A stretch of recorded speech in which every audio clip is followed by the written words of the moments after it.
ପଲ୍ଲବୀ ଆଦର୍ଶଙ୍କୁ କହୁଛନ୍ତି, ତମେ ମୋ କଥା ମାନି ନେଇ ମାମାଙ୍କ ସହିତ ଯାଇ କଥା ହୁଅ ଆଉ ତାଙ୍କୁ ସରି କୁହ।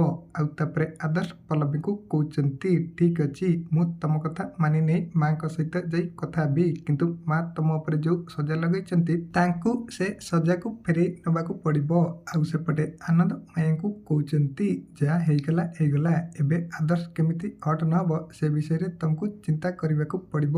ଏହାପରେ ବିନୋଦ ମାୟାଙ୍କୁ କହୁଛନ୍ତି, ଭାଉଜ ଆମେ ଆମ ଜୀବନ ଜି ସାରିଲେଣି, ନିଜ ପାଇଁ ଯାହା କରିବା କଥା ସେ କଥା ଆମେ କରିସାରିଲେଣି, ସେଥିପାଇଁ ପିଲାମାନଙ୍କୁ ଏବେ ଆମେ ତାଙ୍କ ହିସାବରେ ଚଳିବାକୁ ଦେବା ଉଚିତ। ଗୌରବ ବିଷୟରେ ମୁଁ କେତେ ଭୁଲ ଭାବୁଥିଲି ଯେ ଗୌରବ କେବେ ବି ଭଲ ହେଇପାରିବନି, କିନ୍ତୁ ଶେଷରେ ଗୌରବ ମୋତେ ଭୁଲ ବୋଲି ପ୍ରମାଣ କରିଦେଲା। ବିନୋଦଙ୍କ ପାଖରୁ ଏମିତି କଥା ଶୁଣିବା ପରେ ମାୟା ଚିନ୍ତାରେ ପଡ଼ିଯାଉଛନ୍ତି। ତେବେ ଦର୍ଶକ ବନ୍ଧୁ, ମାୟା ଏବେ କ'ଣ ଆଦର୍ଶ ଆଉ ପଲ୍ଲବୀଙ୍କୁ ତାଙ୍କ ନିଜ ଇଚ୍ଛାରେ ବଞ୍ଚିବାକୁ ଦେବେ କି? ଯଦି ହଁ, କମେଣ୍ଟରେ ୟେସ୍ ଲେଖନ୍ତୁ।